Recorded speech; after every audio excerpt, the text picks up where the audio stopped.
Olá, Márcia. Olá, pessoal. Meu nome é Ana Cláudia. Eu vim falar sobre um pouquinho do livro da Carmen Soares, que o livro dela chama Pesquisa sobre o Corpo, Ciências Humanas e Educação. Falando um pouquinho sobre a autora agora. A autora é brasileira, professora titular da Unicamp, possui doutorado em Educação pela Universidade Estadual de Campinas em 1996, mestrado em Educação, História e Filosofia da Educação pela PUC de São Paulo em 1990. É graduação em Educação Física pela Universidade Federal do Paraná em 1997. Realizou pós-doutorado na Université Montpellier III, França, e na PUC de São Paulo na área de História. Tem experiência na área de educação, com ênfase em História da Educação, e seus temas interesses estão relacionados com a história das práticas educativas na natureza, educação da natureza, história da educação do corpo e da higiene, história dos esportes na natureza, história das práticas escolares junto à natureza. Atualmente, ela é coordenadora de As Ciências Humanas Sociais pela Natureza, a Vida ao Ar Livre, Pesquisa sobre o Corpo, Ciências Humanas e Educação, Imagem de Educação no Corpo. Bom, agora vamos falar sobre o que o livro trata. O livro trata de um universo amplo, o universo do corpo, fala a partir da centralidade do corpo na vida humana, da construção sensível da existência marcada na carne, testemunha de memória a partir das práticas culturais voltadas ao corpo, sobre as formas como seres humanos constroem seus modos e costumes, seus valores, suas técnicas corporais, suas práticas de alimentação, saúde e educação. Agora vamos falar sobre o capítulo 1, que é A Carne e o Verbo, um pouco de história. O primeiro texto escrito por Jacques Glaise, A Carne e o Verbo, antropólogos e autores analisaram como a língua age sobre o corpo e instrumentaliza como sistema de prescrições e interdições, onde chega a possibilidades extrema que vai mais além de afirmar aquilo que constituiu a humanidade no ser humano e justamente sua capacidade de fabricar seu próprio corpo. Mostra alguns exemplos e declinações de que essas relações entre a carne e o verbo que se fazem presente, o verbo e a carne conforme a sociedade, o verbo e a carne na morte, onde esses numerosos cientistas têm a certeza de que o código genético é praticamente imutável e ele está no corpo como a marca de um Deus eterno. Como, por exemplo, no século XX, pós-médicos terem medido o QI das pessoas negras, cientistas consideravam que essas pessoas eram estruturalmente inferiores e não mereciam gastar dinheiro com a educação dessas pessoas. Ou então, quando a homossexualidade foi relativamente banal, em certas épocas na história da humanidade. É com esses exemplos que me permite pensar mais concretamente nas relações a carne e o verbo. Problematiza os limites do verbo, pergunta sobre a resistência do corpo, discutindo sobre a anorexia e a bulimia, como desdobramento extremos e contraditórios do totalitarismo da aparência, onde a bulimia e a anorexia tocam homens e mulheres, mas principalmente as mulheres são mais tocadas pela anorexia. Perguntava até onde a bulimia e a anorexia seria manifestação do verbo para ser autônomo da carne ou o contrário, manifestação da carne para defender o verbo. Jacques Glaise, depois de crítica no texto, ele citou 3 produções que são até onde o verbo penetra na carne, a cirurgia estética, a anatomia ao vivo como verbo totalitário. A disciplina escolar e a ginástica do verbo que fala ao corpo, que discutem a centralidade que o corpo ocupa a sociedade contemporânea, sobre a égida da sua objetivação pela ciência, enfocando prioritariamente a história das condições de emergência e instrumentalizadas do corpo. Bom, agora vamos falar do capítulo 2, que é A cultura do narcisismo político e cuidado de si. No texto Cultura do Narcisismo, Política e Cuidado de Si, escrito por Margaret Hago, aborda a sobreposição da vida privada do público e a falência política, a desgregação das antigas formas de sociabilidade e a crença valorização dos facetas e de um homem contemporâneo, onde tem preocupação em relação uns aos outros. No final do ano de 1980, mal saíam da solidão e do isolamento político, causado por 20 anos de ditadura militar. Mal iniciavam a rearticulação da esfera pública com a emergência de outras forças políticas e dos chamados de novos, e um deles é a emergência da cultura do narcisismo. E, de certo, desde o início da década de 1970, os militares procuravam inibir os pensamentos, reprimir violentamente as ações e visibilizar contatos impedindo os encontros daqueles considerados subversivos. A cultura do narcisismo mostrou que o indivíduo narcisista pode se tornar incapaz de sair de dentro de si, mesmo de ter distância em relação ao mundo. Essa cultura do narcisismo assenta a aparência pessoal, aonde não tem a projeção de identificação que estabelece com o mundo exterior, que foi imposto pelo mercado e pela mídia. Foucault fala das condições sociais e culturais que produzem indivíduos narcisistas com personalidades egocêntricas, insensíveis e intolerantes, questionando os modos neutralizados de produção do ser e da própria existência para além da dimensão econômica, que ao mesmo tempo aponta para os modos de problematização da experiência individual ou social, como aqueles que possibilitaram a constituição do eu ético através das práticas cuidado de si. Hago, assim como Gleiss, também buscou por personalidade de criação e de outros espaços e relações em interlocução. Já Foucault, ele buscou o cuidado de si. Contudo, apesar de críticas ao modo de sujeição e objetivação ao mundo contemporâneo, ele também afirmou que nem todos sucumbiram a essa moral, nem criaram dentro da bolha narcisista. Como Foucault disse que cuidar de si pode ser uma maneira de facilitar a relação com o outro e por hoje conhecer melhor o nosso corpo, damos maior atenção à saúde, pois faz parte cuidar da aparência de si e da higiene pessoal. Capítulo 3. Uma história do corpo, que foi escrito por Denise Bernoussi. Denise Bernoussi fala um pouco sobre esticar o questionamento sobre a historicidade corporal, onde segue o texto de Hago, portanto, invertendo um pouco a posição do olhar, habituando às inopresenças do corpo humano nas produções culturais da contemporaneidade, sob a forma da imagem do corpo, da feiura, da beleza, da saúde, do sofrimento e da alegria. A realização da história do corpo implica atualmente o reconhecer da presença, dessa forma como os diferentes estilos de vidas, não limitado pelos extremos de magros, obesos, feios, belos, fortes, fracos, ricos e pobres. Todos os padrões de vidas e corpos que amplamente são valorizados pela moda ou podem ser excluídos, o que inclui a necessidade de perceber o quanto alguns discursos defensores dos direitos do corpo compartilham da atual banalização das emoções ligadas a prazeres extremos, à busca de sensações boas, onde fazem isso para se sentir bem ou aceitos pela sociedade.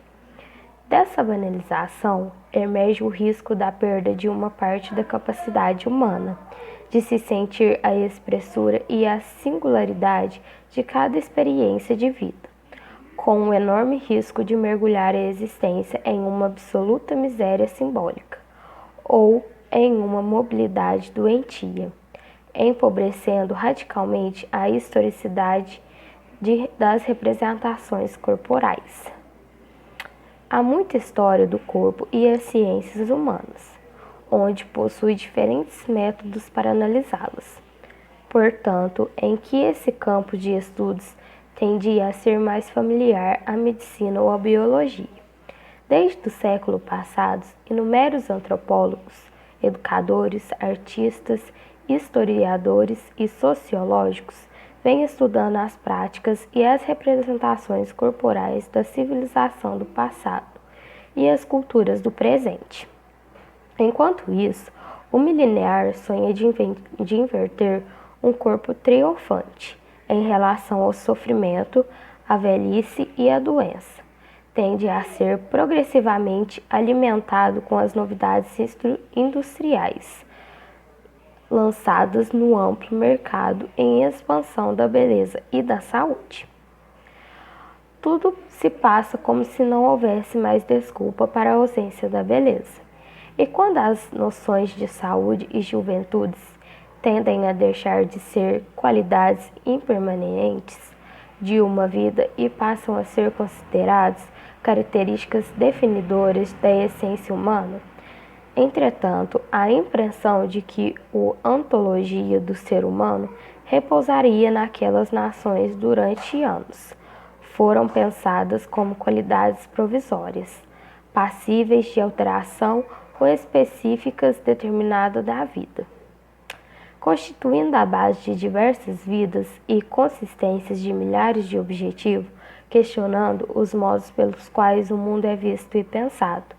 O sentido a optar pelo que parece inusuoso em um contexto que busca por emoções cada vez mais violentas se baliza fazendo parte de todas as experiências e amortecendo o sentido que considere que atue como uma espécie de condição possibilitadora da capacidade de sentir uma condição necessária, para que a alegria e a dor da beleza de seu oposto continue emocionando verdadeiramente, e que para a história do corpo possam ainda ser ouvidas, vistas e sentidas com grande precisão de algum frescor emotivo. Capítulo 4. Epistemologia do corpo, a filosofia e a arte como atos de significação. O quarto capítulo foi escrito por Teresinha Petrúcia. Teresinha Petrúcia, em A Epistemologia do Corpo, mostra a objetivação pela ciência e a exclusão da subjetividade na modernidade, mas faz através da filosofia, onde faz investigações brasileiras sobre o corpo, que contribui para a epistemologia da educação física, uma reflexão sobre a racionalidade, que a partir de posições considerava a sensibilidade da potência do conhecimento, evidenciando a existência corporal, que o corpo é a nossa experiência no mundo. Na educação física brasileira, é possível falar de uma atividade epistemológica, onde é voltada especialmente para o conhecimento do corpo ou sobre o corpo, onde o corpo pode apresentar indicadores para a configuração epistemológica para a educação física. O trajeto da concepção de corpo não é linear e apresenta diferentes aspectos.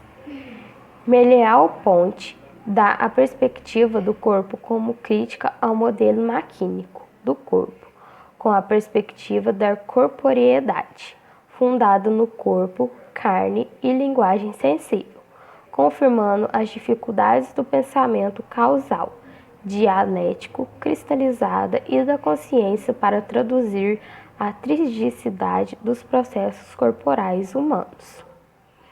Na contemporaneidade, é possível perceber em relação ao conhecimento do corpo, pelo menos dois horizontes.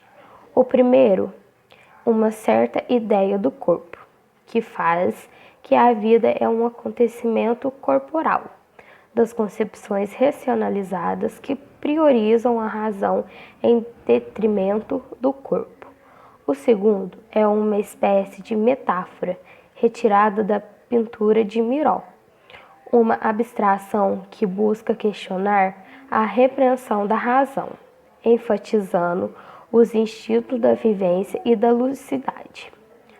As imagens de Miró não procuravam nenhuma significação para além da percepção da intensa ludicidade.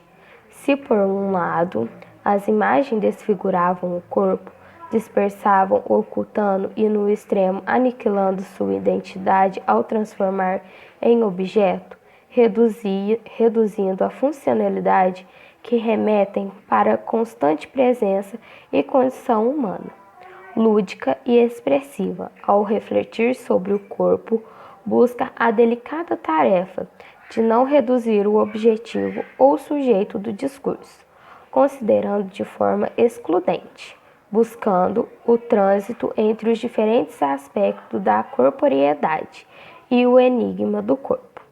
Nessa epistemologia do corpo destaca uma outra configuração do corpo como rizoma, compreendendo o conhecimento do corpo, que exige uma ruptura com o pensamento clássico, especialmente em relação aos fundamentos do conhecimento. Nesse sentido, o espaço entre, através, além da disciplina é o espaço vazio. O vazio é pleno de potencialidades, como afirma as tradições budistas, e que podemos observar também na pintura abstrata, que a principal característica dessa pintura é a ausência de relação imediata entre duas formas e cores, pois, sendo figurativa, não precisa se preocupar em representar a realidade. Essa abordagem da corporeidade, a estesia do corpo, o logo estético, a poética da linguagem corporal, apresentando interfaces abertas, incompletas e inacabadas, esse percurso insere em uma perspectiva epistemologia, que busca conviver com limites, incertezas e descontinuidades no conhecimento e na própria realidade. Essa opção desafia a tentação de eleger fundamentos únicos, de eliminar as antinomias e traz à tona dúvida, incerteza, relatividade, historicidade do conhecimento do corpo e a necessidade de reinterrogar sempre, convidando os outros modos de olhar e de significar. Capítulo 5. Lições da anatomia, geografias do olhar. Foi escrito por Carmen Soares e Vinícius Terra. Carmen Soares e Vinícius Terra complementam a tríade do texto Enfoque Histórico, abordando as relações do corpo cultural sob a prisma da anatomia, entendida como dispositivo de conhecimento, que a partir da modernidade se torna o centro da formação de todos os profissionais que se ocupam do corpo vivo, que é a enfermagem, educação física, psicologia e a fisioterapia. A anatomia possui um papel determinante no conjunto de saberes e práticas que se forma uma concepção de corpo, que é nela o central na formação do corpo humano, em um objeto de conhecimento que dispõe a ciência. O corpo onde se compreende como matéria a ser totalmente manipulada, que dispõe inclusive em suas partes isoladas, oferecendo uma dimensão ou de poder do conhecimento sobre o corpo humano, que se desmembrava em partes sobre a carne como lugar de verdade, pois é o que se vê na longa duração, é o desenho de um corpo construído pelo saber anatômico. Foucault, outro, relata sobre a descontinuidade do discurso, onde há permanências sempre renovadas pelo conhecimento e pela sensibilidade de cada época. Portanto, parece que no concerne ao corpo é possível afirmar a permanência de um discurso de autoridade, que se tem suas origens no olhar do anatomista, no corpo inventado pelo saber anatômico, abordando também de uma geografia do olhar, estruturada pelo Atlas de Anatomia, ou seja, o conjunto de imagens que representa o corpo a partir do que mostra o cadáver. O Atlas Anatômico assim Ao descrever esse corpo que se dispõe sobre a mesa na sala de dissecação, ao cristalizar e perpetuar as imagens, estabelece os parâmetros para que é normal e anormal, ou seja, normaliza os corpos, os desenhos e ilustrações anatômicos. São também datados, construindo historicamente, que desse modo também trazem consigo as marcas complexas da época de sua produção. Pode-se então afirmar a existência do império da anatomia, na compreensão e configuração do corpo no Ocidente. Portanto, o cadáver que participa da configuração humana e empresta a matéria para o estudo humano, da materialidade humana, é o corpo frio do cadáver, o eixo e a base dos estudos de toda a área médica, bem como é de áreas que já estão alojadas sob o que se domina área da saúde. O saber anatômico construi a partir de cadáver, transformando o corpo em objetivo de conhecimento, que se dispõe à ciência, como matéria a ser totalmente manipulada, inclusive em partes isoladas, e explica a partir da lógica mecanicista, segundo o qual o corpo se organiza em vários sistemas anatômicos. O conhecimento sobre o corpo, permitindo através de sua objetividade estabelecer parâmetros de normalidades, a partir dos quais se ditam modos de tratá-los. É a carne que deve ser estudada e universalmente educada, e é de seu interior que serão produzidas as verdades. Agora vamos falar sobre o capítulo 6, que foi escrito pelo autor Marcos Taborda. Capítulo 6. Renovação historiográfica na educação física brasileira. O texto Renovação historiográfica na educação física brasileira, o autor Marcos Taborda apresenta um balanço crítico de trabalhos que têm circulado em livros e congressos. Embora reconheça nessa produção a diversidade temática e teórica metodológica, retratada na incorporação de novos problemas, de novos autores, de teorias de referência e na ampliação do universo documental, onde o autor elege de como algumas condições de produção do conhecimento histórico têm sido tratado. O que podia se chamar de uma história da educação escolar do corpo ou da educação do corpo através do processo da escolarização, foi daí onde a educação física foi incluída como artefato curricular, assim como outras disciplinas escolares, que tinham a educação do corpo como seu pressuposto básico. A educação do corpo transcende as disciplinas escolares, configurando um elemento essencial do currículo na perspectiva ampliada, ou seja, parto da premissa de que todo o espaço, todo o tempo da escola tem como toda a sua dinâmica sobre o corpo e sobre a educação. Mas outra delimitação se fez necessária.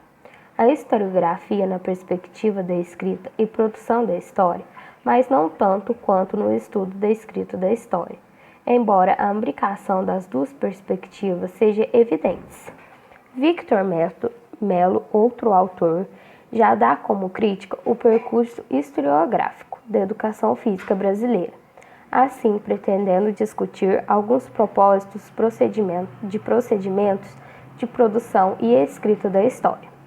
Embora a história tenha saudado há algum tempo a renovação historiográfica, entretanto, entre outras coisas pela eleição de novos problemas, a produção mais recente da educação física brasileira é a repetição e a reiteração. Provavelmente, algum desenvolvimento da própria educação física fazem com que se pense a sua história de forma absolutamente promovida de nuances, parecendo que ainda tudo a disciplina não nos apresenta problemas próprios de processos de formação e adaptação social ou eficiência social. David Hamilton aborda a impressão que não parece que eles estão dispostos a discutir o que diferencia lazer, esporte, danças, entre outros, da educação física.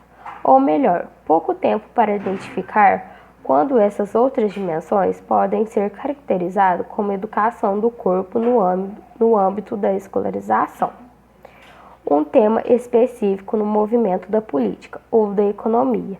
A operação acaba por elidir a possibilidade de fazer uma história que parte de problemas que obedecem à lógica temporal própria, não necessariamente aos tempos da política. Com isso, pode supor que a história da educação do corpo não se relaciona com marcadores mais amplos, ao contrário, ao escrevê-la na história mais ampla da cultura e da sociedade. Ela é de um processo amplo, aberto e dinâmico. Marcos Taborda finaliza abordando as questões e destaca as que, a despeito de movimento existente na produção em história da educação física no Brasil, ainda que não se pode falar na configuração de um campo de estudo e aponta a necessidade de refinamento do que se estende por pesquisas históricas. No processo de avaliação e de validação dos trabalhos em circulação, mesmo reconhecendo as condições de produção em série, aqui se pesquisa o trabalho intelectual tem sido submetidos ao autor. Sugere atenção aos procedimentos que se definem uma história como boa história. Esses procedimentos que se remetem ao papel que a produção intelectual e de dentro dela as historiografias deve-se cumprir no atendimento dos problemas da cultura e da sociedade. Capítulo 7. O diálogo das ciências humanas e das ciências na vida na educação física na França.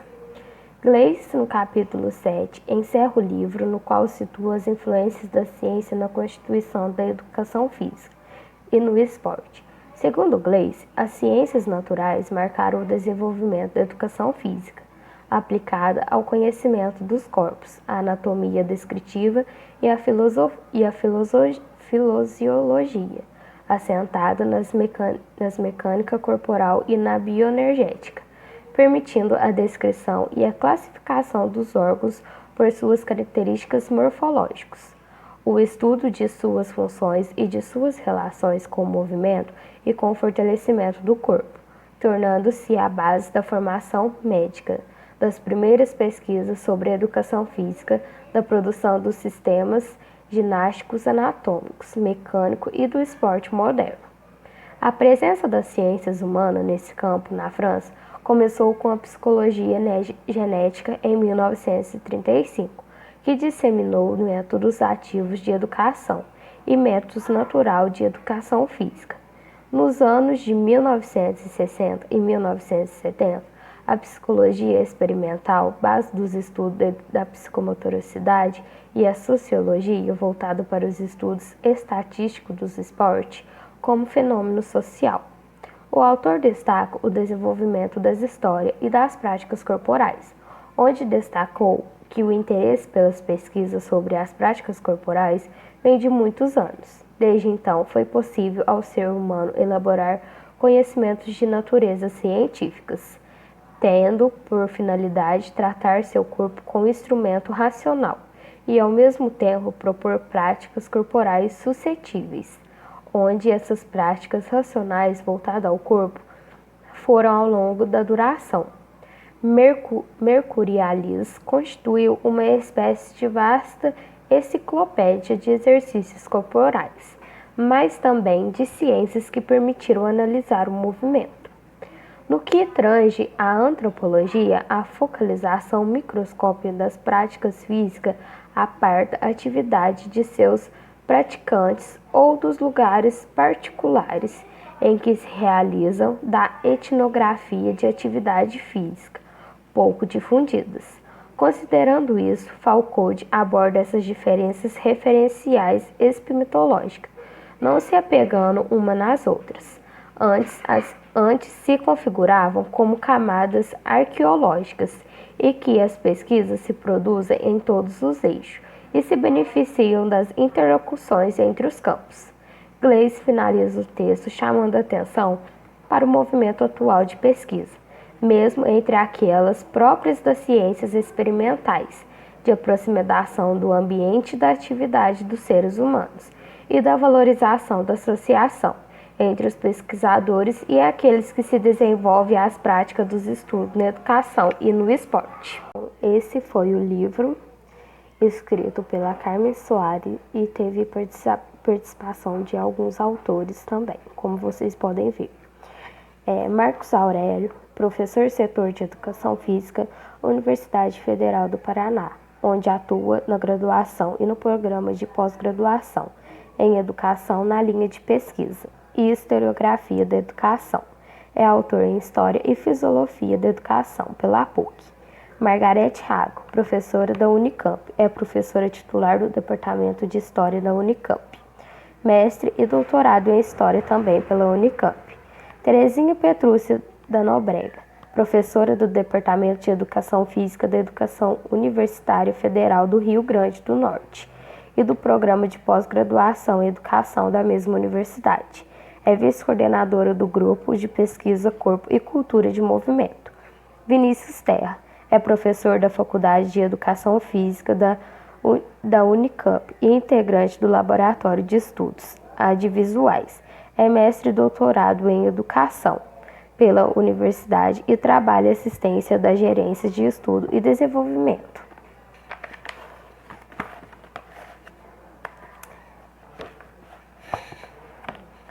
Carmen Soares, professora da Unicamp, é mestre em Educação pela PUC e doutorado em Educação pela Unicamp. É integrante do Laboratório de Estudos Audiovisuais.